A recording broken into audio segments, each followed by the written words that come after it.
Hi students, നമ്മളിപ്പോൾ last ക്ലാസ്സിൽ biomolecules ആയിരുന്നു പഠിച്ചുകൊണ്ടിരുന്നത്. അപ്പോൾ ഒരു ടെക്നിക്കൽ എറർ കാരണം ഒരു അബ്രപ്റ്റ് ആയിട്ട് പകുതിക്ക് വെച്ച ക്ലാസ് എൻഡ് ചെയ്തായിരുന്നു. സോ നമ്മൾ ലാസ്റ്റ് പറഞ്ഞുകൊണ്ടിരുന്നത് എൻസൈംസ് എന്നായിരുന്നു. അപ്പോൾ എൻസൈംസ് പറഞ്ഞപ്പോഴാണ് ഒരു ടെക്നിക്കൽ എറർ കാരണം ക്ലാസ് നിന്നത്. സോ എൻസൈംസ് എന്താണ്? Enzymes these are bio catalyst and generally globular proteins. Okay, അപ്പോൾ അത് എന്താണ്? ബയോളജിക്കലി നമ്മൾ എന്താണ് കാറ്റലിസ്റ്റ് ആയിട്ട് യൂസ് ചെയ്യുന്നതാണ്. അതായത് ഏത് റിയാക്ഷൻസ് എടുത്തു കഴിഞ്ഞാലും കാറ്റലിസ്റ്റ് ലൈക്ക് നോർമൽ കെമിക്കൽ റിയാക്ഷൻസിനേക്കാൾ കൂടുതൽ ബയോളജിക്കൽ ആയിട്ടുള്ള നമ്മുടെ ഹ്യൂമൻ ബോഡിയിലും അതേപോലുള്ള ബാക്കി ഓർഗാനിസംസ്, ലിവിങ് ഓർഗാനിസംസിന്റെ ഒക്കെ ബോഡിയിൽ നടക്കുന്ന പ്രോസസ്സുകളിൽ കാറ്റലിസ്റ്റ് ആയിട്ട് എന്താണ് അതിന്റെ സ്പീഡ് റേറ്റ് കൂട്ടാനും കുറയ്ക്കാനും ഒക്കെ ആയിട്ടാണ് എന്ത് യൂസ് ചെയ്യുന്നത്? എൻസൈംസ് യൂസ് ചെയ്യുന്നത്. ഓക്കെ, അത് അപ്പൊ എന്താണ്?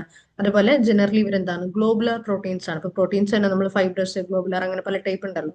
അപ്പൊ അതിൽ ഗ്ലോബുലർ പ്രോട്ടീൻസ് ആണ് എൻസൈംസ് എന്ന് പറയുന്നത്. Okay, so these are bio catalyst ആണ്. അതേപോലെ തന്നെ എന്താണ് ഗ്ലോബുലർ പ്രോട്ടീൻസ് ആണ്. അപ്പൊ അതിന്റെ എക്സാമ്പിൾസ് എന്തൊക്കെയാണ്? Invertase, zymase, phenyl, alanine hydroxylase, urease, ഇതൊക്കെയാണ് എന്തെന്ന് പറയുന്നത് എൻസൈംസ്. ഒരുപാട് എൻസൈംസ് ഉണ്ട് നമ്മുടെ ഹ്യൂമൻ ബോഡി തന്നെ നോക്കുകയാണെങ്കിൽ ഇഷ്ടംപോലെ എൻസൈംസ് ഉണ്ട്. അതിലിപ്പം കുറച്ച് എണ്ണത്തിന്റെയെങ്കിലും പേരുകൾ എന്ത് ചെയ്യുക, ഓർത്ത് വെക്കാം. ഇപ്പൊ നിങ്ങൾ ബയോളജിയിൽ പഠിക്കുന്നുണ്ടെങ്കിൽ അതിന്റെ ഏതെങ്കിലും എക്സാമ്പിൾസ് എഴുതിയാലും മതി. അപ്പം കുറച്ച് എൻസൈംസിന്റെ പേരുകൾ പഠിച്ചു വെക്കാം. നമുക്കിപ്പോൾ തന്നിട്ടുള്ള ഏതൊക്കെയാണ്? Invertase, zymase, phenyl, alanine hydroxylase, urease. Okay, അപ്പം ഒരു നാലഞ്ചെണ്ണത്തിന്റെ പേരെങ്കിലും പഠിച്ചു വെക്കുക. ഇനി ഇതിന്റെ ക്യാരക്ടറിസ്റ്റിക്സ് എന്തൊക്കെയാണ്, എന്തൊക്കെയാണ് ഇതിന്റെ പ്രത്യേകതകൾ? So it speeds up the biological reaction up to million times. ഒരു മില്യൺ ടൈം, 1 മില്യൺ എന്ന് പറയുമ്പോൾ എന്താണ്? 10 lakh ആണ്. അപ്പം അത്രയും ടൈംസ് വരെ, അതായത് ഒരു റിയാക്ഷൻ, ഒരു നോർമൽ ഒരു ആവറേജ് റേറ്റിൽ പോകുന്ന ഒരു റിയാക്ഷനെ ഭയങ്കരമായിട്ട് സ്പീഡ് അപ്പ് ചെയ്യാനായിട്ട് എന്താണ് ഒരു 10 lakh ടൈംസ് വരെ സ്പീഡ് അപ്പ് ചെയ്യാനായിട്ട് ആർക്ക് സാധിക്കും? എൻസൈംസിന് സാധിക്കും. അത്രയും ഒരു മില്യൺ ടൈംസ് വരെ ബയോളജിക്കൽ റിയാക്ഷനെ സ്പീഡ് അപ്പ് ചെയ്യാൻ എൻസൈംസിന് സാധിക്കും. അതെന്താണ്? ഹൈലി സ്പെസിഫിക് ആണ്. അതായത് എങ്ങനെയെങ്കിലും ചെന്നിട്ട് അത് ഒരിടത്തോട്ട് അറ്റാച്ച് ചെയ്യത്തില്ല. അതിന് പ്രത്യേകമായിട്ട് ഓരോ എൻസൈമിനും ഓരോ ടൈപ്പ് ഉണ്ടാവും, ഓരോ ഷേപ്പ് ഉണ്ടാവും. അതിന്റെ കൃത്യമായ ഷേപ്പിലുള്ള അവിടെ അറ്റാച്ച് ചെയ്യാൻ പറ്റുന്ന ഒരു ലോക്ക് ആൻഡ് കീ മെക്കാനിസം. കാരണം ലോക്ക് ആൻഡ് കീ എന്ന് വെച്ച് കഴിഞ്ഞാൽ നമുക്ക് ഒരു പ്രത്യേക താഴില് ഒരു പ്രത്യേക കീ മാത്രം ഇടാൻ പറ്റും അല്ലെ? എല്ലാ താഴിലും എല്ലാ കീ ഇടാൻ നമുക്ക് പറ്റത്തില്ല. അപ്പൊ അതേപോലെ ഒരു എൻസൈം ഒരു സ്പെസിഫിക് ആയിട്ടുള്ളിടത്ത് മാത്രമേ അറ്റാച്ച് ചെയ്യുള്ളൂ. വേറൊരു എൻസൈമിന് അവിടെ ചെന്ന് അറ്റാച്ച് ചെയ്യാൻ പറ്റത്തില്ല. അതാണ് ഹൈലി സ്പെസിഫിക് ആണെന്ന് പറയുന്നത്. ഹൈലി സ്പെസിഫിക് ആയിട്ടുള്ള ലോക്ക് ആൻഡ് കീ തിയറി വെച്ചിട്ടാണ് ഇത് വർക്ക് ചെയ്യുന്നത്. അതേപോലെ തന്നെ എന്താണ്? പി എച്ചിനും ടെമ്പറേച്ചറിനും എന്താണ്? ഇത് ഹൈലി സെൻസിറ്റീവ് ആണ്. എൻസൈംസ് എന്ന് പറയുന്നത് എന്താണ്? പി എച്ചിനും ടെമ്പറേച്ചറിനും എന്താണ്? ഹൈലി സെൻസിറ്റീവ് ആണ് എൻസൈംസ് എന്ന് പറയുന്നത്. സോ എൻസൈംസ് എന്താണ്? ബയോ കാറ്റലിസ്റ്റ് ആണ്. അവർ ജനറലി ഗ്ലോബുലർ പ്രോട്ടീൻസ് ആണ്. അതിന്റെ എക്സാമ്പിൾസ് എന്തൊക്കെയാണ്? Invertase, zymase, phenyl, alanine hydroxylase, urease, ഇതൊക്കെയാണ് എൻസൈംസിന്റെ എക്സാമ്പിൾസ്.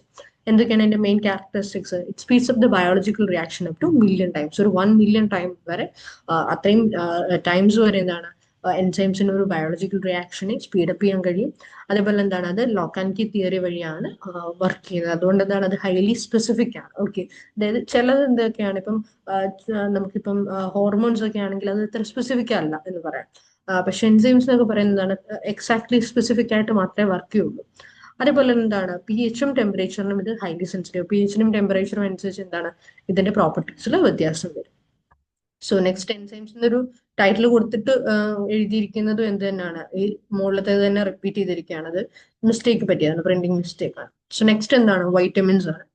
സോ വൈറ്റമിൻസ് എന്താണ്? ഓർഗാനിക് കോമ്പൗണ്ട്സ് ആണ്. ഒബ്വിയസ്ലി നമുക്കറിയാം. Required in the diet in small amounts to perform specific biological functions for maintenance of optimum growth and health of the organism. Okay, so vitamins നമുക്കറിയാം അല്ലെ? നമുക്ക് vitamin കുറവ് കാരണം പല അസുഖങ്ങൾ വരാറുണ്ട്. വൈറ്റമിൻസ് എന്താണ്? നമ്മൾ ഡെയിലി എന്താണ് കേട്ടിട്ടുള്ള ഒരു പേരാണ് അല്ലെ?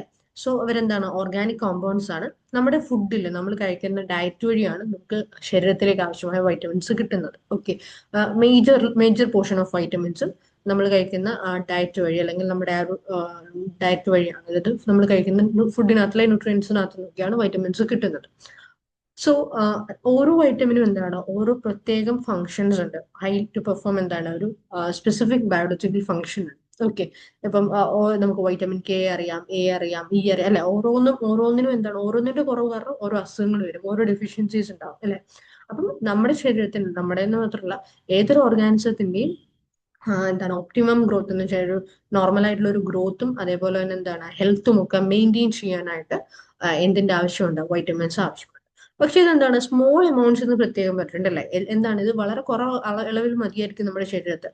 അത് കൂടിപ്പോയാലും ചില സമയങ്ങളിൽ എന്താണ് അത് നമുക്ക് ബുദ്ധിമുട്ടായിട്ട് വരും. അപ്പൊ എന്താണ്, പക്ഷെ സ്മോൾ എമൗണ്ട്സിൽ മതിയെങ്കിലും റിക്വയർഡ് എമൗണ്ട് വേണം അല്ലെ. അത് കുറഞ്ഞു പോയി കഴിഞ്ഞാൽ എന്താണ് ഡെഫിഷ്യൻസീസ് വരാം. സോ പല എന്താണ് ക്ലാസിഫിക്കേഷൻ ഉണ്ട് വൈറ്റമിൻസിൽ തന്നെ. വൈറ്റമിൻസ് എന്താണ് ഓർഗാനിക് കോമ്പൗണ്ട്സ് ആണ്, റിക്വയർഡ് ഇൻ ദ ഡയറ്റ്, നമ്മൾ കഴിക്കുന്ന ഡയറ്റിനകത്തിൽ ആവശ്യമുള്ള ഒരു കാര്യമാണ്. എന്താണ് സ്മോൾ എമൗണ്ട്സിൽ മതി, but they perform specific biological functions. ഓരോന്നിനും ഓരോ പ്രത്യേക ഫംഗ്ഷൻ ഉണ്ട്. അതിന്റെ ഫംഗ്ഷൻ ചെയ്യുന്നത് എന്തുകൊണ്ടാണ്, എന്തിനു വേണ്ടിയിട്ടാണ്, നമ്മുടെ ശരീരത്തിന്റെ അല്ലെങ്കിൽ ഒരു ഓർഗാനിസത്തിന്റെ ബോഡിയുടെ എന്താണ് ഓപ്റ്റിമം ഗ്രോത്തിനും അതേപോലെ തന്നെ ഹെൽത്ത് മെയിൻറ്റെയിൻ ചെയ്യാൻ വേണ്ടിയിട്ടാണ് വൈറ്റമിൻസ് നമുക്ക് ആവശ്യമായിട്ടുള്ളത്. അത് ക്ലാസിഫൈ ചെയ്തിരിക്കുന്നത് എങ്ങനെയൊക്കെയാണ്, ഫാറ്റ് സോല്യൂബിൾ, വാട്ടർ സോല്യൂബിൾ, അങ്ങനെയാണ് നമ്മൾ എന്ത് ചെയ്യുന്നത് വൈറ്റമിൻസിനെ ക്ലാസിഫൈ ചെയ്യുന്നത്. സോ ഫാറ്റ് സോല്യൂബിൾ വൈറ്റമിൻസ് ഏതൊക്കെയാണ്, vitamin A, D, E and K. A, D, E and K എന്താണ് ഫാറ്റ് സോല്യൂബിൾ വൈറ്റമിൻസ് ആണ്. അപ്പൊ അത് ഫാറ്റ് സോല്യൂബിൾ ആയതുകൊണ്ട് തന്നെ അവരെവിടെയാ ലിവറിലും അഡിപ്പോസ് ടിഷ്യൂസ് എന്താണ് ലിപ്പിഡ് ടിഷ്യൂസ് ആണ്, ഫാറ്റ് ടിഷ്യൂസ് ആണ്. ഓക്കെ, അഡിപ്പോസ് എന്ന് പറയുന്നത് ഫാറ്റിന്റെ ടിഷ്യൂസ് ആണ്. സോ ലിവറും എന്താണ് നമ്മുടെ ഫാറ്റ് ഒക്കെ അവിടെയാണ് വന്ന് അടങ്ങിയിരിക്കുന്നത് അല്ലെ. അപ്പൊ അതുകൊണ്ട് ലിവറിലും അഡിപ്പോസ് ടിഷ്യൂസിലുമാണ് ഈ ഫാറ്റ് സോല്യൂബിൾ വൈറ്റമിൻസ് ആയിട്ടുള്ള vitamin A, D, E and K എന്താണ് അവിടെയാണ് സ്റ്റോർ ചെയ്ത് വെച്ചിരിക്കുന്നത്. ഇനി വാട്ടർ സോല്യൂബിൾ വൈറ്റമിൻസ് ഏതൊക്കെയാണ്, ബി ഗ്രൂപ്പ് വൈറ്റമിൻസും വൈറ്റമിൻ സിയും. ഓക്കെ, ബി ഗ്രൂപ്പ് വൈറ്റമിൻസ് ഉണ്ട്, അതേപോലെ തന്നെ വൈറ്റമിൻ സിയും. ഇതെല്ലാം എന്താണ് ഇത് രണ്ടും വാട്ടർ സോല്യൂബിൾ വൈറ്റമിൻസ് ആണ്. They need to supplied they need to be supplied regularly in diet as they are excreted in urine. Okay, അപ്പൊ ബിയും ഈ വാട്ടറിൽ സോല്യൂബിൾ ആവുന്നതുകൊണ്ട് എന്താണ് അത് നമ്മുടെ ശരീരത്തിൽ എന്താണ് യൂറിൻ വഴി വെളിയിലിട്ട് എക്സ്ക്രീറ്റ് ആയി പോകും അല്ലെ. ഫാറ്റ് സോല്യൂബിൾ ആണെങ്കിൽ അത് അങ്ങനെ പോകത്തില്ല. പക്ഷെ വാട്ടർ സോല്യൂബിൾ ആയിട്ടുള്ള ബി ഗ്രൂപ്പ് വൈറ്റമിൻസും അതേപോലെ തന്നെ വൈറ്റമിൻ സിയും എന്താണ് നമ്മുടെ ശരീരത്തിൽ നിന്ന് യൂറിൻ വഴി എക്സ്ക്രീറ്റ് ആയി പോകും. അതേപോലെ തന്നെ and cannot be stored in our body. നമ്മുടെ ശരീരത്ത് ഈ ബി ഗ്രൂപ്പ് വൈറ്റമിൻസും വൈറ്റമിൻ സിയും എന്താണ് നമുക്ക് സ്റ്റോർ ചെയ്ത് വെക്കാനായിട്ട് സാധിക്കത്തില്ല. ഓക്കെ, ഫാറ്റ് സോല്യൂബിൾ ലിവറിലും അഡിപ്പോസ് ടിഷ്യൂസിലും സ്റ്റോർ ചെയ്യാം. പക്ഷെ വാട്ടർ സോല്യൂബിൾ വൈറ്റമിൻസ് എന്താണ് നമുക്ക് സ്റ്റോർ ചെയ്ത് വെക്കാൻ പറ്റത്തില്ല. Okay, except vitamin B twelve എന്താണ് നമുക്ക് സ്റ്റോർ ചെയ്ത് വെക്കാൻ പറ്റും. ബി ഗ്രൂപ്പ് എന്ന് പറഞ്ഞില്ല, അതിനകത്ത് ബി 12 നമുക്ക് എന്താണ് സ്റ്റോർ ചെയ്ത് വെക്കാൻ പറ്റും. വേറെ ഒന്നും നമുക്ക് എന്ത് ചെയ്യാൻ പറ്റില്ല, വൈറ്റമിൻ സിയും വേറെ ബി ഗ്രൂപ്പ് വൈറ്റമിൻസും ഒന്നും എന്താണ് നമുക്ക് സ്റ്റോർ ചെയ്ത് വെക്കാൻ പറ്റത്തില്ല. അതെന്താണ് അത് നമ്മുടെ ശരീരത്തിൽ നിന്ന് യൂറിൻ വഴി എക്സ്ക്രീറ്റ് ആയി പോകുന്നതുകൊണ്ട് they need to be supplied regularly in diet. അതുകൊണ്ട് എന്താണ് നമ്മുടെ ശരീരത്തിൽ നിന്ന് യൂറിൻ പാസ് ചെയ്യുന്ന സമയത്തെല്ലാം ഇത് പുറത്തോട്ട് പോയിക്കൊണ്ടിരിക്കുക. അപ്പൊ അതിന്റെ എന്താണ് കുറവ് വരുന്നതിനനുസരിച്ച് നമ്മൾ എന്താണ് ഇത് സപ്ലൈ ചെയ്തുകൊണ്ടിരിക്കുന്നത്. അതുകൊണ്ടാണ് നമ്മൾ വൈറ്റമിൻ ബിയും വൈറ്റമിൻ സിയും ഉള്ളതൊക്കെ എന്താണ് നമ്മൾ കൂടുതൽ ഭക്ഷണത്തിനകത്തിൽ അടങ്ങിയിട്ടുള്ള ഭക്ഷണങ്ങൾ നമ്മൾ കൂടുതലായിട്ട് കഴിക്കണം റെഗുലർ ആയിട്ട് daily. So their deficiency causes diseases. Okay, അതിന്റെ ഡെഫിഷ്യൻസി കാരണം എന്താണ് അസുഖങ്ങൾ വരാം. Biotin, vitamin H is however neither fat nor water soluble. അപ്പൊ ഈ വൈറ്റമിൻസിന്റെ ഡെഫിഷ്യൻസി കാരണം ഡിസീസ് വരാം നമ്മൾ ഓൾറെഡി പറഞ്ഞു. ബയോട്ടിൻ എന്ന് പറയുന്ന വൈറ്റമിൻ ഉണ്ട്, അതായത് വൈറ്റമിൻ എച്ച് എന്ന് പറയും. അതെന്താണ് ഫാറ്റ് സോല്യൂബിളും അല്ല വാട്ടർ സോല്യൂബിളും അല്ല. ഈ വൈറ്റമിൻ എച്ചിന്റെ ബയോട്ടിന്റെ ഡെഫിഷ്യൻസി ആണ് leads to loss of hair. മുടി കുറയുന്നതൊക്കെ എന്തിന്റെ ഡെഫിഷ്യൻസിയാണ്, ബയോട്ടിന്റെ ഡെഫിഷ്യൻസി കാരണമാണ് മുടി കൊഴിച്ചിലൊക്കെ ഉണ്ടാവും. സോ നെക്സ്റ്റ് എന്താണ് കുറച്ച് വൈറ്റമിൻസ് മിനറൽസ് നമുക്ക് തന്നിട്ടുണ്ട്. അതിന്റെ ഡെഫിഷ്യൻസി ഡിസീസസ്, അതായത് അത് കുറഞ്ഞു കഴിഞ്ഞാൽ നമ്മുടെ ശരീരത്തിൽ എന്തൊക്കെ അസുഖങ്ങളാണ് വരാൻ പോകുന്നത്, അതുപോലെ തന്നെ അതിന്റെ സിംറ്റംസ് എന്തൊക്കെയാണ്, ആ അസുഖങ്ങൾ വന്നു കഴിഞ്ഞാൽ എന്തൊക്കെ സിംറ്റംസ് ആയിരിക്കും അത് കാണിക്കുന്നത്. സോ ഫസ്റ്റ് വൈറ്റമിൻ എ ആണ്. വൈറ്റമിൻ എ നമ്മുടെ ശരീരത്തിൽ കുറഞ്ഞു കഴിഞ്ഞാൽ നൈറ്റ് ബ്ലൈൻഡ്നെസ് വരാം, രാത്രിയിൽ കാഴ്ച കുറയും. ഓക്കെ, നൈറ്റ് ബ്ലൈൻഡ്നെസ് അതിന്റെ മലയാളം കറക്റ്റ് എനിക്ക് ഓർമ്മ വരുന്നില്ല. അപ്പൊ നൈറ്റ് ബ്ലൈൻഡ്നെസ് നമ്മൾ പറയും, രാത്രിയിലെ കാഴ്ച നമുക്ക് എന്താണ് കുറയും. അതിന് എല്ലാത്തിനും മലയാളം പേരുകളുണ്ട് കേട്ടോ. സോ വൈറ്റമിൻ എയുടെ ഡെഫിഷ്യൻസി ഡിസീസ് ആണ് നൈറ്റ് ബ്ലൈൻഡ്നെസ് ആണ്. പിന്നെ അതിന്റെ സിംറ്റംസ് എന്തൊക്കെയായിരിക്കും, രാത്രിയിൽ നമുക്ക് ലോസ് ഓഫ് വിഷൻ, രാത്രിയാകുമ്പോൾ കണ്ണ് കാണത്തില്ല. അതുപോലെ തന്നെ കാഴ്ചക്കുറവും വരും, പൊതുവെ കാഴ്ചക്കുറവും വരും. രാത്രിയാകുമ്പോൾ പ്രത്യേകിച്ച് കണ്ണ് കാണത്തില്ല. വൈറ്റമിൻ ബി 1 എന്താണ് ബെറി എന്ന് പറയും. അതെന്താണ് മസിൽസ് വീക്ക് ആവും, എപ്പോഴും നമുക്ക് തളർച്ച ഫീൽ ചെയ്യും, ഫറ്റീഗ്, കാല് കഴിക്കുക, കൈ കഴിക്കുക, എല്ലുകൾക്കൊക്കെ അല്ലെ മസിൽസിന്, എല്ലുകളല്ല സോറി മസിൽസിന് എന്താണ് കഴപ്പ് ഫീൽ ചെയ്യും. ലൈക്ക് നമുക്കൊരു ഭയങ്കര ക്ഷീണം അല്ലെ, കൈകാൽ കഴപ്പ് എന്നൊക്കെ പറയത്തില്ല. അപ്പൊ അത് ഫീൽ ചെയ്യുന്നതാണ് ബെറി എന്ന് പറയും. വൈറ്റമിൻ സിയുടെ കുറവ് വന്നു കഴിഞ്ഞാൽ സ്കർവി എന്ന് പറയും. ബ്ലീഡിങ് ഗംസ് ആണ്, അതായത് ഗം എന്താണ് നമ്മുടെ മോണയിൽ ഇങ്ങനെ രക്തം ഉണ്ടാവില്ലേ, ബ്ലീഡ് ചെയ്യുന്ന ഗംസ് ബ്ലീഡ് ചെയ്യാന്ന് പറയും. അപ്പം അതാണ് സ്കർവി എന്ന് പറയുന്നത്. വൈറ്റമിൻ സിയുടെ അഭാവം മൂലം ഉണ്ടാവുന്നതാണ്. വൈറ്റമിൻ ഡിയുടെ അഭാവം മൂലം ഉണ്ടാവുന്നതാണ് റിക്കറ്റ്സ്. വൈറ്റമിൻ ഡി എന്താണ് നമുക്കറിയാം, നമ്മൾ ഫുഡിനകത്തുനിന്ന് മാത്രമല്ല സൺലൈറ്റിൽ നിന്നും കിട്ടുന്ന ഒരു സാധനമാണ് വൈറ്റമിൻ ഡി. വൈറ്റമിൻ ഡി ഇപ്പം മിക്കവാറും എല്ലാവർക്കും വൈറ്റമിൻ ഡി ഡെഫിഷ്യൻസി ഉണ്ട് ഇപ്പൊ ഒരു സമയത്ത്. അപ്പം റിക്കറ്റ്സ് എന്ന് പറയുന്ന അസുഖമാണ് അത് കാരണം വരാൻ പറ്റുന്നത്. ബെൻഡ് ബോൺസ് എന്നാണ്, എല്ലുകളുടെ ബെൻഡ് ആവുന്ന ഒരു പ്രത്യേകതരം സിംറ്റമാണ് അതിന് റിക്കറ്റ്സിന് കാണിക്കുക. ആക്ച്വലി കുട്ടികളിലൊക്കെ വളർന്നു വരുന്ന സമയത്ത് അങ്ങനെ കാണാറുണ്ട്. പിന്നെ അത് കാൽഷ്യം. ഓക്കെ, കാൽഷ്യത്തിന്റെ ഡെഫിഷ്യൻസി കാരണമാണ് ഓസ്റ്റോമലീഷ്യ എന്ന് പറയും. ഇഷ്ടം എന്ന് പറഞ്ഞാൽ ഓസ്റ്റിയോമലീഷ്യ എന്ന് നമുക്ക് പറയാൻ പറ്റും. പിന്നെ വീക്ക് ബോൺസ്, എല്ലുകൾ വീക്ക് ആവുക, പല്ല് ഡീക്കെ. എല്ലും പല്ലും എന്ന് പറയുന്നത് എന്താണ്, കാൽഷ്യം കൊണ്ട് നിർമ്മിച്ചിരിക്കുന്നതാണ് അല്ലെ. അപ്പൊ അതെന്താണ്, എല്ലുകൾക്കും പല്ലുകൾക്കും എന്താണ് ഡിറ്റീരിയറേഷൻ സംഭവിക്കും. അതായത് എന്താണ്, എല്ലുകൾ വീക്ക് ആവും, പല്ല് എന്താണ് ഡീക്കെ ആവും, പോടകളൊക്കെ വരും. അതൊക്കെ എന്താണ് കാൽഷ്യത്തിന്റെ ഡെഫിഷ്യൻസി കാരണം വരുന്നതാണ്. അയഡിൻ എന്ന് പറയുന്നത് എന്താണ്, നമ്മുടെ ഒരു ഗോയിറ്റർ, നമ്മുടെ തൈറോയിഡിനെ സംരക്ഷിക്കുന്ന ഒരു ഇതാണ് അയഡിൻ എന്ന് പറയുന്ന ഒരു മിനറൽ. അപ്പൊ അതെന്താണ്, ഗോയിറ്റർ എന്ന് പറയുന്ന അസുഖം വരും. കഴുത്ത് ഇങ്ങനെ ഗോയിറ്റർ ഇങ്ങനെ വീങ്ങിയിരിക്കും, തൈറോയിഡ് ഗ്രന്ഥി ഇങ്ങനെ വീങ്ങിയിരിക്കും. അതാണ് സ്വെല്ലിംഗ് ഇൻ നെക്ക്. തൈറോയിഡ് ഗ്രന്ഥിയാണ് ആ വീക്കം വരുന്നത്, അയഡിന്റെ കുറവ് കാരണമാണ് അത് വരുന്നത്. നെക്സ്റ്റ് അയണിന്റെ കുറവ് എന്ന് കഴിഞ്ഞാൽ എന്താണ്, നമുക്ക് രക്തമില്ലെന്ന് നമ്മൾ പറയാം, അനീമിയ, നമ്മുടെ രക്തക്കുറവ് വരും. ജനറൽ വീക്ക്നെസ്, ഫറ്റീഗ്, പൊതുവെ നമുക്ക് ക്ഷീണം, എപ്പോഴും ഉറക്കം തൂങ്ങിയിരിക്കണം, എപ്പോഴും ഉറങ്ങണം, കിടക്കണം എന്നൊക്കെ തോന്നുന്നതാണ്. തളർച്ച ഫീൽ ചെയ്യുക, നമുക്ക് എന്തെങ്കിലും ഒന്ന് ചെയ്തു കഴിഞ്ഞാൽ തന്നെ നമുക്ക് ക്ഷീണം വരും. അതൊക്കെ എന്താണ്, അനീമിയ, രക്തക്കുറവാണ്, അയണിന്റെ ഡെഫിഷ്യൻസിയാണ് അത് വരുന്നത്. ഓക്കെ, സോ നെക്സ്റ്റ് എന്താണ്, നെക്സ്റ്റ് ആയിട്ടുള്ള ഒരു ബയോമോളിക്യൂൾ ആണ് ന്യൂക്ലിക് ആസിഡ്സ് എന്ന് പറയുന്നത്. So these are biomolecules which are long chain polymers of nucleotides. Which ചില ന്യൂക്ലിയോടൈഡ്സ് പോളിമേഴ്സിന്റെ ലോങ് ചെയിൻ ഫോം ചെയ്യുന്ന ബയോമോളിക്യൂൾസ് ആണ് ന്യൂക്ലിക് ആസിഡ്സ് എന്ന് പറയുന്നത്. നമ്മൾ നേരത്തെ അമിനോ ആസിഡ്സ് ചേർന്ന് പ്രോട്ടീൻ പെപ്റ്റൈഡ്സ് ഫോം ചെയ്തില്ല, അതുപോലെ തന്നെ ന്യൂക്ലിയോടൈഡുകൾ ചേർന്ന് ലോങ് ചെയിൻ ആകുമ്പോഴാണ് ന്യൂക്ലിക് ആസിഡ്സ് ആവുന്നത്. അത് തന്നെ രണ്ട് ടൈപ്പ് ഉണ്ട്. ഒന്ന് ഡിയോക്സി റൈബോന്യൂക്ലിക് ആസിഡ്, DNA എന്ന് പറയും. ഡിയോക്സി റൈബോന്യൂക്ലിക് ആസിഡ്, അതുപോലെ തന്നെ വെറും ribonucleic acid, RNA. Deoxy ribonucleic acid ആണെങ്കിൽ DNA, റൈബോന്യൂക്ലിക് ആസിഡ് ആണെങ്കിൽ എന്താണ്, RNA ആണ്. സോ അതിൽ തന്നെ ന്യൂക്ലിയോസൈഡ് ആണ്, അത് ന്യൂസിലോ എന്നല്ല, ന്യൂക്ലിയോസൈഡ് ബേസ് പ്ലസ് ഷുഗർ ആണ് വരുന്നത്. ന്യൂക്ലിയോടൈഡ് ആണെങ്കിൽ എന്താണ് വരുന്നത്, ബേസ് പ്ലസ് ഷുഗർ പ്ലസ് ഒരു ഫോസ്ഫേറ്റും കൂടെ വരും.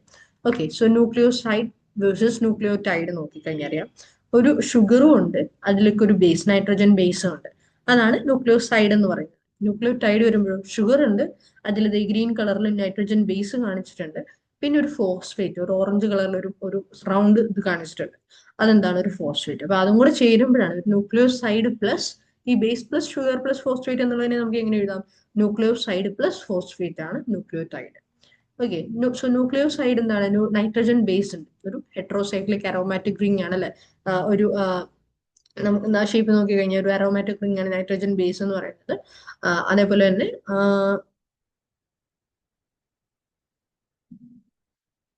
ഓക്കെ, ഡിയോക്സി റൈബോസ് ഷുഗർ ഒരു പെൻഡോസ് വിത്ത് എ ഫർണോസ് റിംഗ് ആണ്. ഓക്കെ, ഒരു ഫ്യൂറാനോസ് റിംഗ് ഒരു പെൻഡോസിലോട്ട്, അതായത് അഞ്ച് സൈഡുള്ള ഒരു മോളിക്യൂളാണ്.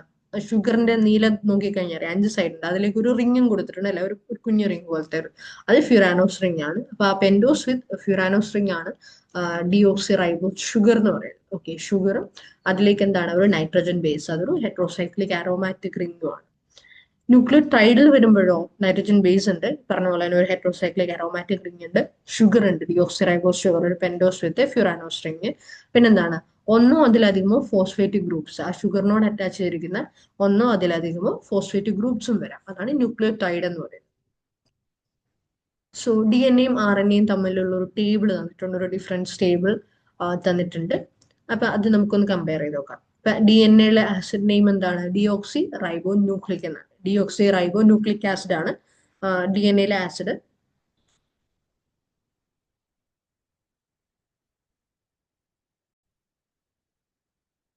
സോ DNA-യിലെ ആസിഡ് ഏതാണ്, ഡിയോക്സി റൈബോ ന്യൂക്ലിക് ആസിഡ് ആണ് അല്ലെ. ഡിയോക്സി റൈബോ ന്യൂക്ലിക് എന്ന് കൊടുത്തിരിക്കുന്നത് എന്താണ്, ഡിയോക്സി റൈബോ ന്യൂക്ലിക് ആസിഡ് എന്നാണ് ഉദ്ദേശിക്കുന്നത്.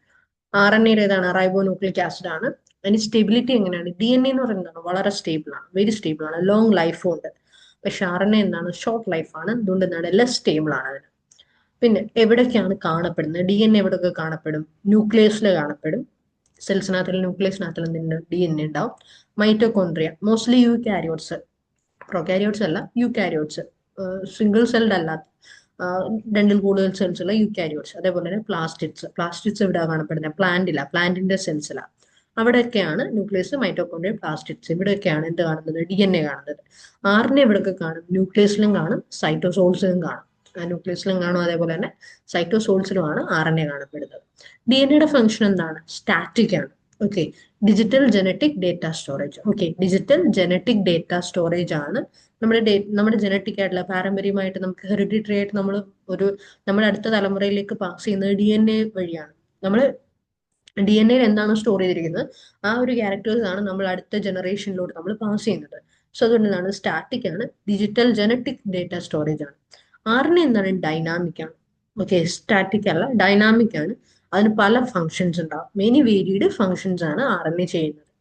കോപ്പിയർ എൻസൈം, അതിന്റെ കോപ്പിയർ എൻസൈം ഏതാണ്? ഡി എൻ എ പോളിമറൈസ് ആണ് ഡി എൻ എയുടെ കോപ്പിയർ എൻസൈം എന്ന് പറയുന്നത്. ആർ എൻ എയുടേതോ ആർ എൻ എ പോളിമറൈസ് ആണ്. ഇനി സ്ട്രക്ചർ, ഡി എൻ എ എങ്ങനെയാണ്? ലോങ് ന്യൂക്ലിയോടൈഡ് ചെയിൻ ആണ്. പക്ഷെ ആർ എൻ എ എന്താണ്? ഷോർട്ട് ന്യൂക്ലിയോടൈഡ് ചെയിൻ ആണ്. പിന്നെ 2 കോംപ്ലിമെന്ററി സ്ട്രാൻഡ്സ് ആണ് ആ ഡി എൻ എക്കുള്ളത്. ഡി എൻ എ കണ്ടു കഴിഞ്ഞാൽ നമുക്കറിയാം ഇങ്ങനെ ഒരു ഹെലിക്സ് ഷേപ്പ്, ഇങ്ങനെ ക്രോസ് വരുന്ന രണ്ട് സ്ട്രാൻഡുകൾ ഇങ്ങനെ പിണഞ്ഞു വരുന്ന ഒരു സ്ട്രക്ചറാണ് ഡി എൻ എക്കുള്ളത്. ഓക്കെ, നമ്മളിപ്പോൾ രണ്ട് വള്ളി എടുത്ത് ഇങ്ങനെ പിരിച്ചു വെച്ച് കഴിഞ്ഞാൽ എങ്ങനെ ഇരിക്കാം? ആ ഒരു സ്ട്രക്ചറാണ്. പക്ഷെ ആർ എൻ എക്ക് എന്താണ്? ഒരു സ്ട്രാൻഡേ ഉള്ളൂ, ഒരു ഇത് മാത്രമേ ഉള്ളൂ. പിന്നെ A, B or C form helix. Okay, A, B or C form helix, അതിന്റെ 3 ഹെലിക്സ് സ്ട്രക്ചർ എന്ന് പറയും. D N A helix structure എന്ന് പറയും, ഈ പിരിഞ്ഞിരിക്കുന്ന സ്ട്രക്ചർ. അതിൽ A, B or C form ഉണ്ട് ഹെലിക്സിന്റെ. മറ്റേ ആർ എൻ എക്ക് ആണെങ്കിൽ ഒരു സ്ട്രാൻഡേ ഉള്ളൂ, അതുകൊണ്ട് എ ഫോം ഹെലിക്സ് മാത്രമേ ഉള്ളൂ. പിന്നെ അതിന്റെ ബാക്ക് ബോൺ എന്ന് പറയുന്നത് രണ്ടും എന്താണ്? ഇനോർഗാനിക് ഫോസ്ഫേറ്റ് ആണ് അതിന്റെ ബാക്ക് ബോൺ എന്ന് പറയുന്നത്. ഡി എൻ എ എന്താണ്? ഡിയോക്സി റൈബോസ് ആണ്.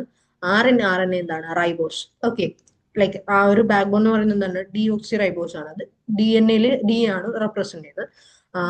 ആർ എൻ എയിൽ എന്താണ് ബാക്ക് ബോൺ എന്ന് പറയുന്നത്? റൈബോസ് ആണ്, അത് ആർ ആണ് റെപ്രസെന്റ് ചെയ്യുന്നത്. ഇനി ന്യൂക്ലിയോ ബേസസ് ഏതൊക്കെയാണ്? Thymine, cytosine, adenine, guanine. ഈ 4മാണ് ഡി എൻ എയുടെ nucleo bases. Okay, thymine, cytosine, adenine, guanine, adenine, cytosine, thymine. ഇത് 4 എന്താണ്? ഡി എൻ എയുടെ ന്യൂക്ലിയോ ബേസസ് ആണ്. ആർ എൻ എയുടേതോ യുറാസിൽ റീപ്ലേസസ് തൈമിൻ. അതായത് തൈമിൻ മാറ്റിയിട്ട് യുറാസിൽ വന്നു കഴിഞ്ഞാൽ ഏതാണ്? ബാക്കി എല്ലാ ആർ എൻ എക്ക് സെയിം ആണ്. ഓക്കെ, ഇപ്പൊ യുറാസിൽ, സൈറ്റോസിൻ, അഡിനിൻ, ഗ്വാനിൻ, ഇത് 4 എന്താണ്? ആർ എൻ എയുടേത് വരും. ബേസ് പെയറിങ് എങ്ങനെയാ? അഡിനിൻ ടു തൈമിൻ ആണ് പെയർ ചെയ്യുന്നത്. മറ്റതിനകത്തല്ലോ അഡിനിൻ ടു യുറാസിലാണ് പെയർ ചെയ്യുന്നത്. ഓക്കെ, കാരണം തൈമിൻ മാറിയിട്ട് എന്താണ്? രണ്ടിലും സൈറ്റോസിൻ, അഡിനിൻ, ഗ്വാനിൻ രണ്ടിലും സെയിം ആണ് ന്യൂക്ലിയോ ബേസിസ്. ഡി എൻ എക്കകത്തിൽ തൈമിൻ വരുന്നിടത്ത് ആർ എൻ എക്കകത്ത് യുറാസിൽ വരുന്നു. ആ ഒരു ഡിഫറൻസേ ഉള്ളൂ. ആർ എൻ എക്കകത്തിൽ എന്തൊക്കെയാണുള്ളത്? Uracil, cytosine, adenine, guanine. ഇനി ഇത് രണ്ടെണ്ണം വെച്ച് പെയർ ചെയ്തിട്ടായിരിക്കുന്നത്. അപ്പൊ ബേസ് പെയറിങ് എങ്ങനെയാ വരുന്നത്? ഡി എൻ എക്കകത്തിൽ അഡിനിൻ തൈമിനോടാണ് ചേരുന്നത്, അഡിനിൻ തൈമിനോടാണ് പെയർ ചെയ്യുന്നത്. പക്ഷെ ആർ എൻ എക്കകത്ത് തൈമിൻ ഇല്ലല്ലോ, അതിന് വേണ്ടി യുറാസിലല്ലേ. അപ്പൊ അതുകൊണ്ട് ആർ എൻ എക്കകത്തിൽ അഡിനിൻ യുറാസിലുമായിട്ട് പെയർ. ഇപ്പൊ രണ്ടിലും കോമൺ ആയിട്ടുള്ളത് ഏതൊക്കെയാണ്? സൈറ്റോസിനും ഗ്വാനിനും രണ്ടിലും കോമൺ ആയിട്ടുണ്ട്. അതുകൊണ്ട് ഗ്വാനിൻ ടു സൈറ്റോസിൻ പെയറിങ് എങ്ങനെയാണ്? രണ്ടിലും സെയിം തന്നെ. അതാണ് ബേസ് പെയറിങ് വരുന്നത്. പിന്നെ E M radiation, electromagnetic radiation. Okay, D N A somewhat U V sensitive ആണ്. അൾട്രാവയലറ്റ് റേസിനോട് ഏകദേശം, ഒരുപാടില്ല, പക്ഷെ ഒരു ചെറിയ രീതിയിൽ എന്താണ്? സെൻസിറ്റീവ് ആണ്. യു വി റേസിനെ കൊണ്ട് നമുക്ക് എന്താണ്? ഓൾട്ടർ ചെയ്യിക്കാൻ പറ്റും ഡി എൻ എ. പക്ഷെ ആർ എൻ എ എന്താണ്? റിലേറ്റീവ്ലി യു വി റെസിസ്റ്റന്റ് ആണ്. യുവിനെ എന്ത് ചെയ്യും? റെസിസ്റ്റ് ചെയ്യുന്ന ഒരു ആസിഡ് ആണ് റൈബോ ന്യൂക്ലിക് ആസിഡ് എന്ന് പറയുന്ന ആർ എൻ എ എന്ന് പറയുന്നത്. സോ ഇതാണ് ഇലക്ട്രോമാഗ്നറ്റിക് റേഡിയേഷനോടുള്ള സെൻസിറ്റിവിറ്റി എന്ന് പറയുന്നത്. D N A somewhat U V sensitive ആണ്. ആർ എൻ എ എന്താണ്? യു വി റെസിസ്റ്റന്റ് ആണ് വരുന്നത്. അപ്പൊ അത്രയുമാണ് D N A, R N A. കുറച്ച് മെയിൻ കാര്യങ്ങളുണ്ട്. ആശയനെയും സ്റ്റെബിലിറ്റി, അതെവിടെയാണ് കാണുന്നത്, അതിന്റെ ഫംഗ്ഷൻ എന്താണ്, അതിന്റെ കോപ്പിയർ എൻസൈം ഏതാണ്, സ്ട്രക്ചർ എങ്ങനെയാണ്, ബാക്ക് ബോൺ, പിന്നെ ന്യൂക്ലിയോ ബേസസ് ഇമ്പോർട്ടന്റ് ആണ്, അതിന്റെ ബേസ് പെയറിംഗ് എങ്ങനെയാണ്, പിന്നെ ഇലക്ട്രോമാഗ്നറ്റിക് റേഡിയേഷനോടുള്ള സെൻസിറ്റിവിറ്റി. നെക്സ്റ്റ് വരുന്ന ഒരു ബയോമോളിക്കൂൾ ആണ് ലിപ്പിഡ്സ്. ലിപ്പിഡ്സ് നമ്മൾ നേരത്തെ പലയിടത്തും ഇങ്ങനെ മെൻഷൻ ചെയ്തിട്ടുണ്ട്. ലിപ്പിഡ് എന്ന് പറയുന്നത് എന്താണ്? Lipid is any of various organic compounds that are insoluble in water. Fat ആണ് ലിപ്പിഡ് എന്ന് പറയുന്നത് അല്ലെ. ഫാറ്റ് കൊഴുപ്പ് എന്ന് പറയുന്നത് നമ്മൾ ഫാറ്റ് തന്നെയാണ് ലിപ്പിഡ്സ് എന്ന് പറയുന്നത്.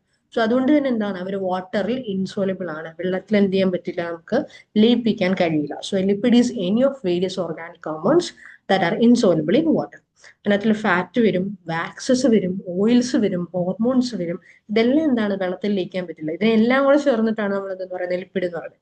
നമ്മൾ ബേസിക്കലി ഫാറ്റ് എന്ന് പറയുമെങ്കിലും അതിനകത്തിൽ വേറെ കുറെ ആൾക്കാരും കൂടി ചേർന്നിട്ട് ഒരു ഗ്രൂപ്പിനെയാണ് ലിപ്പിഡ് എന്നൊരു നെയിം കൊടുത്തിരിക്കുന്നത്. അപ്പൊ ഫാറ്റ് ഉണ്ട്, വാക്സസ് ഉണ്ട്, ഓയിൽ ഉണ്ട്. ഓയിലൊന്നും വെള്ളത്തിൽ ലയിക്കില്ല. ഹോർമോൺസും അതേപോലെ തന്നെയാണ്.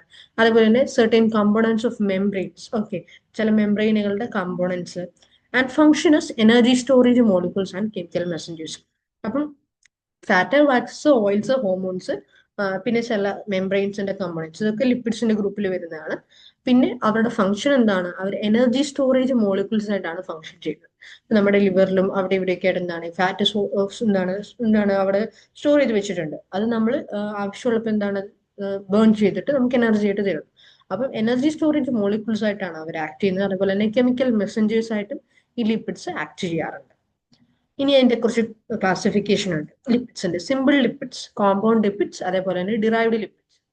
സിമ്പിൾ ലിപ്പിഡ്സിനകത്ത് എന്തൊക്കെ വരും, ഫാറ്റും ഓയിൽസും വരും. ഓക്കെ, ഫാറ്റ്സ് ആൻഡ് ഓയിൽസ് ആണ് സിമ്പിൾ ലിപ്പിഡ്സ് എന്ന് പറയുന്നത്. അതേപോലെ തന്നെ വാക്സസും വരും.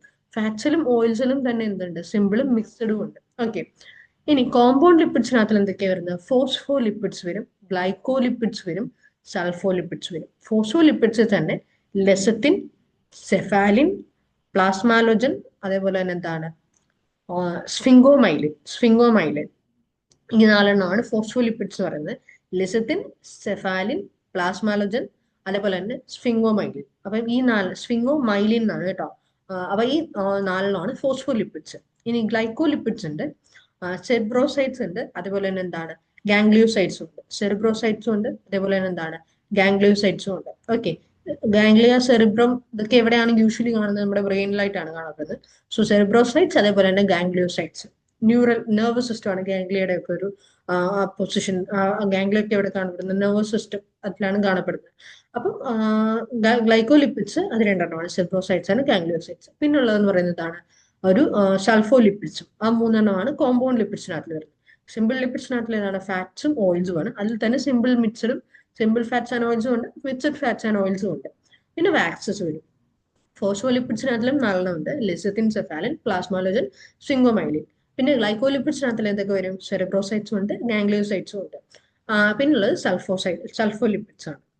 ഇനി ഡിറൈവ്ഡ് ലിപ്പിഡ്സ് ഉണ്ട്. Okay, alcohol, fatty acids, sterols, isoprenoids, ഇതെല്ലാം എന്താണ്, ഡിറൈവ്ഡ് ലിപ്പിഡ്സ് ആണ്. Okay, alcohol, fatty acids, sterols, isoprenoids. Okay, like fatty ആസിഡ്സും ആൽക്കഹോൾസും ഒന്നും എന്താണ് നമ്മുടെ ശരീരത്തിൽ ആവശ്യമില്ലാത്ത കാര്യങ്ങളാണ്. Okay, terpenoids, carotenoids. ഐസോപ്രെനോയിഡ്സിന്റെ രണ്ട് ടൈപ്പാണ്, ടെർപ്പനോയിഡ്സും അതേപോലെ എന്താണ് കാരോട്ടിനോയിഡ്സും. അത്രയുമാണ് ലിപ്പിഡ്സിന്റെ ക്ലാസിഫിക്കേഷൻ വരുന്നത്. നെക്സ്റ്റ് എന്താണ്, ഹോർമോൺസ് ആണ്. ഹോർമോൺസ് ആണ് അടുത്തൊരു ബയോമോളിക്യൂൾ. സോ ഹോർമോൺസ് എന്ന് പറയുന്നതാണ് കെമിക്കൽ മെസ്സഞ്ചേഴ്സ് ആണ്. ഇവരാണ് main chemical messengers in the body എന്ന് പറയുന്നത്. ഓരോ എൻഡോക്രൈൻ ഗ്ലാൻഡുകൾ, ആ എൻഡോക്രൈൻ ഗ്ലാൻഡുകളാണ് ഈ കെമിക്കൽ മെസ്സഞ്ചേഴ്സിനെ, ഹോർമോൺസിനെ എന്ത് ചെയ്യുന്നത്, സിക്രീറ്റ് ചെയ്യുന്നത്. So they are carried through the blood stream to the target tissues. അവര് ബ്ലഡിനകത്ത് കൂടെ എന്താണ് ഓരോ ടാർഗറ്റ് ടിഷ്യൂലേക്ക് അവരെ ക്യാരി ചെയ്യുന്നു. ഒരു എൻഡോക്രൈൻ ഗ്ലാൻഡ് എന്താണ് ഒരു ഹോർമോണിനെ സെക്രീറ്റ് ചെയ്യുന്നു, അത് ആക്ട് ചെയ്യേണ്ടത് വേറൊരിടത്തായിരിക്കും. അപ്പം അത് ബ്ലഡിനകത്ത് കൂടെ ട്രാവൽ ചെയ്ത് ആ ഒരു എവിടോട്ടാണോ ചെന്ന് ആക്ട് ചെയ്യേണ്ടത്, ഏത് ഓർഗനയിലോട്ടാണോ ആ ടാർഗറ്റ് ടിഷ്യൂലേക്ക് ബ്ലഡ് ഇവരെ ക്യാരി ചെയ്ത് കൊണ്ടുപോകുന്നു. Majority of the hormones in humans are steroids. Okay, human ബോഡിയിലെ മേജർ ഹോർമോൺസ് എന്താണ്, സ്റ്റിറോയിഡ്സ് ആണ്. So the two important classes of steroid hormones are sex hormones and adrenocortical hormones. Okay, അപ്പം നമ്മുടെ ശരീരത്തിൽ സ്റ്റെറോയിഡ്സ് തന്നെ, സ്റ്റിറോയിഡ് ഹോർമോണുകൾ തന്നെ രണ്ടായിട്ട് തിരിച്ചിട്ടുണ്ട്. സെക്സ് ഹോർമോൺസും ഉണ്ട്, അഡ്രിനോകോർട്ടിക്കൽ ഹോർമോൺസും ഉണ്ട്. ഞാൻ പറഞ്ഞില്ലേ ആൽക്കഹോൾ, ഫാറ്റി ആസിഡ്സ് ഒക്കെ എന്താണ് ശരീരത്തിന് ആവശ്യമില്ല.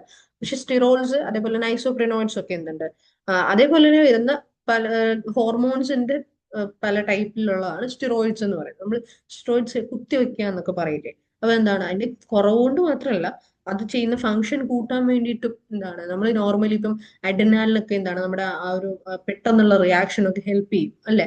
അപ്പം അത് കൂടുതൽ കുത്തിവെച്ച് കഴിഞ്ഞാൽ എന്താണ് നമുക്ക് കുറച്ചും കൂടെ കാര്യങ്ങൾ പെട്ടെന്ന് നമ്മൾ സ്പീഡ് ചെയ്യും, നമ്മൾ ഭയങ്കര എന്താണ് ആക്റ്റീവ് ആവും. പക്ഷെ അത് നല്ലതല്ല, നമ്മുടെ ശരീരത്തിൽ ഓവറായിട്ട് ഇത് കുത്തിവെക്കുന്നത് നല്ലതല്ല. അതെന്താണ് അത് നമ്മുടെ ബോഡി നാച്ചുറലി ചെയ്യുന്ന കാര്യം നമ്മൾ എന്താണ് സ്റ്റിമുലേറ്റ് ചെയ്ത് ചെയ്യിപ്പിക്കുകയാണ് ചെയ്യുന്നത്. ഇപ്പം എന്താണ് സ്പോർട്സിലുള്ളവരും അങ്ങനെയൊക്കെയുള്ള ആൾക്കാരൊക്കെ എന്താണ് ഇതുപോലെ സ്റ്റിറോയിഡ്സ് ചിലപ്പോൾ യൂസ് ചെയ്യുമ്പോൾ അവരെ ബാൻ ചെയ്യുന്നു എന്നൊക്കെ പറയില്ലേ. അതെന്താണ് ഈ ഹോർമോൺ കുത്തിവെക്കുകയാണ് അവർ ചെയ്യുന്നത്. സോ സ്റ്റിറോയിഡ് ഹോർമോൺസിൽ തന്നെ എന്താണ് സെക്സ് ഹോർമോൺസും വരും, അഡ്രിനോകോർട്ടിക്കോൾ ഹോർമോൺസും വരും. പിന്നെ എന്താണ് proteins are very important to us and perform many functions in a cell there are absolutely necessary for our survival. നമ്മുടെ ശരീരത്തിൽ എന്താണ് വളരെ ഇമ്പോർട്ടൻ്റ് ആയിട്ടുള്ള ഒരു ബയോമോളിക്കൂളാണ് പ്രോട്ടീൻ എന്ന് പറയുന്നത്. അതെന്താണ് നമ്മുടെ ശരീരത്തിൽ ഒരു സെല്ലിനകത്തിൽ ഒരുപാട് ഫങ്ഷൻസ് ചെയ്യുന്നുണ്ട്. ഇപ്പൊ നമ്മുടെ ശരീരത്തിൽ പ്രോട്ടീൻ ഇല്ലാണ്ട് എന്താണ് നമുക്ക് നിലനിൽക്കാൻ പറ്റത്തില്ല. അത്രയും അബ്സല്യൂട്ട്ലി നെസസറി ആയിട്ടുള്ള ഒരു നമ്മുടെ സർവൈവലിന് ആവശ്യമായിട്ടുള്ള ഒരു ബയോമോളിക്കൂളാണ് പ്രോട്ടീൻ എന്ന് പറയുന്നത്. അപ്പൊ അതിന്റെ എന്താണ് പ്രോട്ടീന്റെ പ്രൈമറി സ്ട്രക്ചർ കാണിച്ചിട്ടുണ്ട്, സെക്കൻഡറി സ്ട്രക്ചർ കാണിച്ചിട്ടുണ്ട്, ടെർഷ്യറി സ്ട്രക്ചർ കാണിച്ചിട്ടുണ്ട്, ക്വാട്ടർണറി സ്ട്രക്ചർ കാണിച്ചിട്ടുണ്ട്. ഇത് നാലും എന്താണ് നമ്മൾ ഓൾറെഡി പഠിച്ചായിരുന്നു അല്ലെ. പ്രോട്ടീന്റെ സ്ട്രക്ചർ ഓഫ് പ്രോട്ടീൻസിൽ പ്രൈമറി, സെക്കൻഡറി, ടെർഷ്യറി, ക്വാട്ടർണറി കണ്ടോ. എന്താണ് specific sequence of amino acids polypeptide chain ആണ്. ഇതാ ഒരു പോളിപെപ്റ്റൈഡ് ചെയിൻ ആണ് നമുക്ക് പ്രൈമറി കാണാൻ പറ്റുന്നത്. സെക്കൻഡറി സ്ട്രക്ചർ എങ്ങനെയാണ്? Shape in which the long polypeptide chain can exist. കണ്ടോ ഒരു ആൽഫ ഹെലിക്സ് ആ ഒരു മോഡലാണ്, ലോങ് പോളിപെപ്റ്റൈഡ് ചെയിൻ ആണ് സെക്കൻഡറി എന്ന് പറയുന്നത്. ടെറിഷറി സ്ട്രക്ചർ എങ്ങനെയാണ് വരുന്നത്? Overall folding of the polypeptide chain, മൊത്തത്തിൽ എന്താണ് ഒരു ഫോൾഡ് ആയിട്ടാണ് വരുന്നത് അല്ലെ. മൊത്തത്തിൽ ഒരു ഫോൾഡിങ് പോലാണ് ടെറിഷറി സ്ട്രക്ചർ വരുന്നത്. ക്വാട്ടർണറി സ്ട്രക്ചർ എങ്ങനെയാണ് വരുന്നത്? Can be composed of 2 or more polypeptide chains. അവരുടെ സ്പേഷ്യൽ അറേഞ്ച്മെന്റ് എന്ന് പറയുന്നത് എന്തായിരിക്കും? ഒന്നിനോട് ചേർന്ന് നമുക്ക് എന്താണ് ഒരു ഒന്ന് മറ്റൊന്നിനോട് വിത്ത് റെസ്പെക്ട് ആണ് നമ്മളെപ്പോഴും എന്ത് ചെയ്യുന്നത്, അതിനെ അറേഞ്ച് ചെയ്യുന്നത്. അപ്പൊ ആ 4 സ്ട്രക്ചറിന്റെ ഡെഫിനിഷൻ നമുക്ക് പഠിച്ചിട്ടുണ്ടായിരുന്നു. അതിന്റെ ഫിഗർ ആണ്, അതിന്റെ എങ്ങനെയാണ് അതിന്റെ കാണാനായിട്ട് നമുക്ക് പറ്റുക എന്നുള്ളതിന്റെ ഒരു സ്ട്രക്ചറാണ് നമുക്ക് ഇവിടെ കൊടുത്തിട്ടുള്ളത്. So chief sources of proteins എന്ന് പറയുന്നത് എന്താണ്? പൾസസ്. നമ്മൾ ഇവിടെ പ്രോട്ടീൻ പഠിച്ചതിന്റെ ഒരു ബാക്കിയായിട്ട് നമുക്കത് പഠിക്കാം കേട്ടോ. ലൈക്ക് നമ്മളിവിടെ പ്രോട്ടീൻസ് എന്ന് പറഞ്ഞ് പഠിച്ചു. സോ മാക്രോമോളിക്യൂൾസ് ആണ്, അമിനോ ആസിഡ്സ് ആണ് അതിന്റെ ബേസിക്. പിന്നെ ക്ലാസിഫിക്കേഷൻ പഠിച്ചു, സ്ട്രക്ചർ പഠിച്ചു അല്ലെ. നേറ്റീവ് ഡീനാച്ചുറേഷൻ വരെ പറഞ്ഞായിരുന്നു. സോ ഹോർമോൺസ് എന്ന് പറയുമ്പോൾ നമുക്ക് ഇത്രയേ ഉള്ളൂ, ഈ 2 പോയിന്റേ ഉള്ളൂ. പിന്നെ നമ്മൾ അതിനകത്ത് പ്രോട്ടീൻസിലോട്ടാണ് കിടക്കുന്നത്. അതിന്റെ ബാക്കിയായിട്ട് അതിന്റെ ഒരു ബാക്കിയുടെ ആ പ്രോട്ടീൻസ് സ്ട്രക്ചർ ഓഫ് പ്രോട്ടീൻസിന്റെ ബാക്കിയായിട്ട് ഇവിടെ നിന്നോട്ട് നോക്കിക്കോണം. So primary, secondary, tertiary, quaternary വരുന്നുണ്ട്. അതേപോലെ തന്നെ chief sources of proteins are pulses അല്ലെ, പയറുവർഗ്ഗങ്ങൾ, milk, meat, eggs. Okay, milk പാല്, പയറുവർഗ്ഗങ്ങൾ, മീറ്റ് ഇറച്ചി, മുട്ട, എഗ്സ്, ഇതെല്ലാം എന്താണ് ചീഫ് സോഴ്സസ് ഓഫ് പ്രോട്ടീൻസ് ആണ്. So biological importance of proteins നോക്കിക്കേ. Proteins are structural components of cells. സെൽസിന്റെ ഇമ്പോർട്ടന്റ് ആയിട്ടുള്ള സ്ട്രക്ചറൽ കമ്പോണന്റ് ആണ് proteins. So biochemical catalyst known as enzymes are proteins. അപ്പം എൻസൈംസ് എന്താണ്? ബയോകെമിക്കൽ കാറ്റലിസ്റ്റുകളാണെന്ന് നമ്മൾ പറഞ്ഞല്ലേ. ഒരു 1 million ടൈംസ് വരെ ഒരു ബയോകെമിക്കൽ റിയാക്ഷന് സ്പീഡ് കൂട്ടുന്ന ആൾക്കാരാണ് എൻസൈംസ്. അവരെന്താണ്? പ്രോട്ടീൻസ് ആണ്, ഗ്ലോബുലാർ പ്രോട്ടീൻസ് ആണ്. Proteins known as immunoglobins serve in defence against infections. Immuno എന്ന് പറയുന്നത് ഇമ്മ്യൂണിറ്റി അല്ലെ, നമ്മൾ പറയില്ലേ ഇൻഫെക്ഷനെതിരെ നമുക്ക് പ്രതിരോധിക്കാനുള്ള നമ്മുടെ ശക്തിയാണ്. അപ്പം ഇമ്മ്യൂണോഗ്ലോബിൻസ് എന്ന് പറയുന്നത് എന്താണ്? ഇൻഫെക്ഷൻസ് ഇതിനെ ഡിഫെൻസ് ചെയ്യുന്ന വെച്ചിട്ടുണ്ടെങ്കിൽ അതിനെ പ്രതിരോധിക്കുന്ന ആൾക്കാരാണ് ഇമ്മ്യൂണോഗ്ലോബിൻസ് എന്ന് പറയുന്ന proteins. Compounds okay, many hormones such as insulin and glucagon are proteins. Compounds എന്നുള്ളത് മാറ്റിക്കോട്ടോ. So many hormones such as എന്താണ്? ഇൻസുലിൻ, ഗ്ലൂക്കഗോൺ, ഇതൊക്കെ എന്താണ്? പ്രോട്ടീൻസ് ആണ്. പല ഹോർമോണുകളും എന്താണ്? എൻസൈംസ് മാത്രമല്ല, പല ഹോർമോണുകളും എന്താണ്? പ്രോട്ടീൻസ് ആണ്. പിന്നെ ഇതിൽ എൻസൈംസിന്റെ ഒരു ആക്ടിവിറ്റിയും കൂടി തന്നിട്ടുണ്ട്.